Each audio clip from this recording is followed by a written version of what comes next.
Hello, জি, কেমন আছেন? কেমন আছি, আল্লাহ ভালোই রাখছে। আপনার খবরটা কি? আছি। আপনি তো একটু দীর্ঘশ্বাসে বললেন মনে হয়। না, দীর্ঘশ্বাসটা দেখি আছে। আরে বুঝলেন না, দুই পক্ষের খবর সামাইতে আমার অবস্থা খাই মালুম লাফাই লাফাই ওঠে, লাফাই লাফাই ওঠে। যখন উঠে দৌড়বার কোনো যৌক্তিক কারণ আছে কিনা আমাকে সেটা বলেন। কোনো কারণ নেই, আমাকে ধমক দিয়ে বসাই দিচ্ছি। পরে রূপে যেটা ঠিক আছে সেইটাই ঠিক আছে, আমি দাঁড়াবো, আমি বসাই দেবো না, কোনো আপত্তি নেই। লোকের জনক মধ্যে খাতির নেই। তাহলে ঠিক আছে।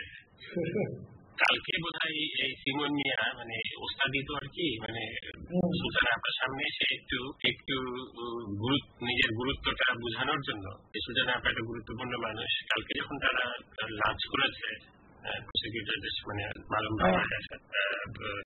আয়োর সাথে, তো সেখানে আমরা যে জিনিসটা আলোচনা করেছিলাম যে আমরা নিজেরা মালুমের সাথে, উনিও ছিলেন, তারিখও ছিল, সেদিন যে রাত 2টা পর্যন্ত যে বড় একটা আলোচনা হলো যে আমাদের অ্যাপ্রোচটা কি হবে, তারপরে কি আসবে, কোনখানে গিয়ে এটা সাক্ষী এটা শেষ হয়ে যাবে, তারপরে হচ্ছে মানে আমরা কোন সাক্ষীটা দিব, এইসব যে আলোচনাটা যখন উনি ওই ওনার ওই মালুম ভাইয়ের ভাষাতে এটা হলো যে আওয়ামী লীগের আর কি মানে শিক্ষা আর কি, আওয়ামী রাজনীতির শিক্ষা আর কি, যে নিজের গুরুত্বটা দেখানোর জন্য বলছে যে আমরা এরকম চিন্তা করতেছি, আমরা আপনার পরে আমরা শ্বশুর ঘরে রাখবো না, এটা করবো না, সেটা করবো না। মালুম ভাইয়ের কথা অনুযায়ী উনি চেষ্টা করছে, কিন্তু দেখা ইশারা দিছে, কিন্তু উনি আমার কথা আছে, আমি কথাটা বলে নিই আর কি। এইটা সুলতানা আপা খুবই রিঅ্যাক্ট করেছে যে আমার সামনে আমাকে তো দেখানোর কিছু নাই, তারপরে হচ্ছে যে আমার সাথে ছেলে মেয়েরা আছে, তারা আমরা তাদেরকে বিশ্বাস করি, কিন্তু এইগুলো তো আমি জানতে আসি নাই যে আপনার প্রসিকিউশনের স্ট্র্যাটেজিতে কি হবে, সেইটা কেন আমাকে মানে আমার সামনে এবং আমাদের সামনে এইরকম একটা প্রেক্ষিতে কেন বলা হলো। পরে কালকে আমি ওনাকে খুবই দ্রুত মেসেজ দিয়েছি আর কি, যে আপনি আজকে আসেন আর মালুম ভাইরাও নিয়ে আসেন। তো মালুম ভাইয়ের সাথে তো আমার আগেই কথা হয়ে রয়েছে, মালুম ভাই আসছে, তখন আমি ওনাকে বলছি এরকম ব্যাপার, এটা তো আমরা সেদিন কিন্তু আলোচনা করেছি স্পেসিফিক্যালি যে এখানে আমরা 3-4-5 লোক ছাড়া আমরা কিন্তু যারা আপনারা কোর প্রসিকিউটর 3-4 আছেন যারা, তারা আর আমরা হলাম এই 2 জন, এর বাইরে কিন্তু কেউ জানবে না। এটা কি করে এটা আপনি মানে এটা যে প্রথম বলছে এটা আমরা এরকম জানছি, এটা সত্যি কথা।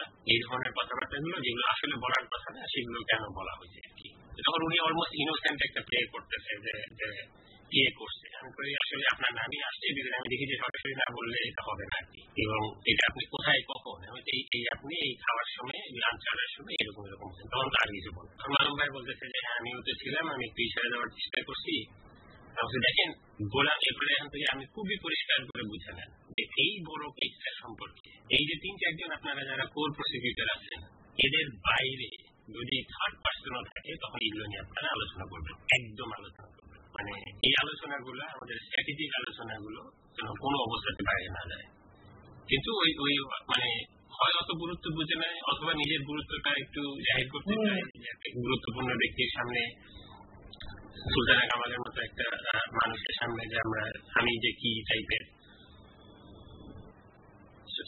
এটা একটু মানে এই জিনিসগুলো এখন তো আমরা ওনার সামনে এখন তো ওনাকে তো আমরা অলমোস্ট বাদ মানে এই স্ট্র্যাটেজিক আলোচনাগুলো এরপরে তো আরো কোর আলোচনা হবে আর কি, যেগুলো আসলে রিয়েলি এই কেসে আমরা কোন পয়েন্ট আর্গু করবো, কোন পয়েন্ট আসবে, কিভাবে এটাকে কনস্ট্রাক্ট করা হবে, এইসব আলোচনা তো তখন মানে ডিফিকাল্ট হয়ে যাবে।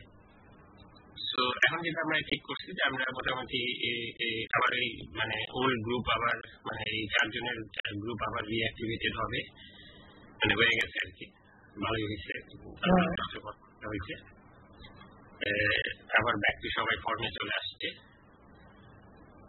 যে যতটুকু পারে ম্যাক্সিমাম সময় দিবে। মৌসিনা হচ্ছে বিলিয়াতে শুরু করছে, বিলিয়ার নাকি ডিরেক্টর, আমি এটা জানতাম না, উলিউর রহমানকে বহিষ্কার করে দিয়েছে, এটা জানতেন আপনি? না তো, উলিউর রহমান নাকি বহুদিন আগে বহিষ্কৃত। এখন মানে অ্যাক্টিং ছিলেন, ডিরেক্টর ছিলেন স্বাধীন মালিক, এখন ওনাকে মানে কনফার্ম করছে আর কি। আমি জানতাম মানে উলিউর রহমানের বোধহয় একটু ফাইন্যান্সিয়াল হয়েছে আর কি, সে ওইখানে ওই জয়েন্ট ক্রিমিনাল আরো কিছু রিসার্চ করতে বলছে, রিসার্চটা 2টা পেপার করতে হবে, কি করতে হবে না করতে হবে, তার প্লেনটি সময় আছে ওইখানে, কাজে মৌসিনা দিনের বেলাতেও প্রচুর কাজ করতে পারবে, এবং রাত্রে যদি থাকতে হয়, যে মানে যদি বেশি রাত্রে প্রয়োজন পড়ে তাহলে বিশেষ করে আপনার কাছে যেখানে ফিজিক্যালি যাওয়ার প্রয়োজন পড়বে রাত্রে আগে, সেটা আগে জানলে সে করে ফেলবে বলছে। হয়তো আমাদের মিটিংটি মানে গ্রুপটাকে আবার চাঙ্গা করা গেছে আর কি, হ্যাঁ, মানে ব্যাক টু ফর্মে চলে আসছে। এই যে এই সিমন টিমন এরা আসলে এফিসিয়েন্ট না, এরা কিন্তু ঝামেলা করার ব্যাপারে খুবই এফিসিয়েন্ট হবে, ভালো মানে ভেটারেন আওয়ামী লীগ আছে আর কি। এবারে উনি ঠিক প্রসিকিউশন নিয়ে বেশি ইন্টারেস্টেড না, হচ্ছে কি যে ওনার উনি যে চেষ্টা করবে এরপরে তো পরিষ্কারই বোঝা যাচ্ছে যে উনি নির্বাচনের জন্য চেষ্টা করবে। এখানে চেষ্টা করছিল ওই যে ইলেক্টেড বা সিলেক্টেড হওয়ার জন্য ডিস্ট্রিক্ট চেয়ারম্যান, সেটা হলো না, এমন ভাবে যেমন লোকদের দিল আর কি, যে শুধু প্রসিকিউশনটা যদি একটু এফিসিয়েন্ট লোকদের হাতে পড়তো না তাহলে কিন্তু পরিবেশটা একটু অন্যরকম হয়ে যেত। আমার কথা এ বিষয়টা কারা, আমি সেটাও বুঝি না কিছু। বাংলাদেশে এই আইনের উপরে এই বিষয়টা পাবো কই আমরা? আমিরুল ইসলাম এত কেন করবে? কামানোর সামনে ক্রিমিনাল বোঝে না, আমি আনবেন এদেরকে বেশিরভাগই প্রসিকিউটররা আসলে গুড লয়ারের সংজ্ঞায় পড়ে কিনা, মানে যে যে এরিয়াতে কাজ করে তার ক্রিমিনাল লতেই কাজ করুক, কোনো অসুবিধা নেই, কিন্তু ক্রিমিনাল লতে তারা কি গুড লয়ারের ডিফিনিশনে পড়ে, সংজ্ঞার ভিতরে আসে, এইখানে হচ্ছে আমাদের সমস্যাটা হচ্ছে। যেহেতু ওনারা আসলে নিজেরাই খুব বেশি গুড লয়ার না, মানে খুব বেশি না, আসলে কোনো গুড লয়ারই না, মানে লয়ারের ভিতরেই পড়ে না, এবং এই যে জানার ব্যাপারে যে একটা সাহস সেটাও নাই, ডেডিকেশনটাও নেই। তো এই সব কিছু মিলে টিলে অন্য ক্যারিয়ার, মানে ক্যারিয়ার খারাপ না, মানে আপনার কথা অনুযায়ী, কিন্তু ঘটনা হলো যে প্রসিকিউশনে আমি যে একটা মহা জাতীয় গুরুত্বপূর্ণ একটা যে ঐতিহাসিক একটা দায়িত্ব নিয়েছি আমি, কিন্তু ওনারা তো আসলে প্রাইভেট লাইফেও কিন্তু ওনারা কোনো সিরিয়াস কেস করে নাই কখনো, মানে আপনি যখন উনি তো নিজেই স্বীকার করে আর কি, মানে সবাই লয়ার হয়েছে, কিন্তু লয়ার কিন্তু ওই লয়ারই আর কি, মানে লয়ার এখানে খুব সিরিয়াসলি কেস করছে, বড় ক্রিমিনাল ল কেস করছে অথবা গুরুত্বপূর্ণ ক্রিমিনাল কেস করছে, এরকম মানুষের পরিমাণ খুবই কম। আবার দুই একটা যেটা ওইদিকে যেগুলো আছে সেগুলো কিন্তু দে আর নট রিয়েলি মানে ডেডিকেটেড আর কি। এখন পর্যন্ত আমি আপনাকে বলতেছি উদাহরণটা, এই যে এই কাছে যে লন্ডনের কাছে যে এই দুইজন আপনার বাদল মিয়া রিকোয়েস্ট করে পাঠাইছে যে আমরা যেন তাদেরকে ব্রিফ করে দেই হোল প্রসেসটা সম্পর্কে, বুঝছেন? কারণ এই টোটালিটি সম্পর্কে তাদের কোনো ধারণা নাই, এইটা হচ্ছে সমস্যা।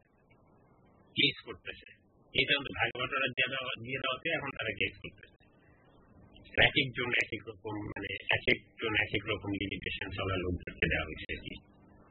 তারপরেও যেভাবে প্রসেসটা আগাচ্ছে এটা হলো আমাদের ফাইনাল কথা হলো ওইটাই অলওয়েজ, যে প্রসেসটা এইটা despite everything we are very happy. Rahan একটু মানে সেদিনও রাহানকে বলছি, কালকে সেদিন বললাম আর কি, দেখেন আমরা তো, আমি ব্যক্তিগতভাবে বলতে পারি না, অন্তত আমি অন্য কারোর কথা জানি না, কিন্তু আমি নিজে জানি আমি এত বছর ধরে 71 নিয়ে চিন্তা করি, আমরা বিভিন্ন ভাবে ডিরেক্টলি ইনডাইরেক্টলি আমরা কাজ করছি এবং প্রচুর কাজ করছি ডিরেক্টলি, কিন্তু আমরা কিন্তু কখনোই বিশ্বাস করি নাই যে বাংলাদেশে বিচার হবে একদিন।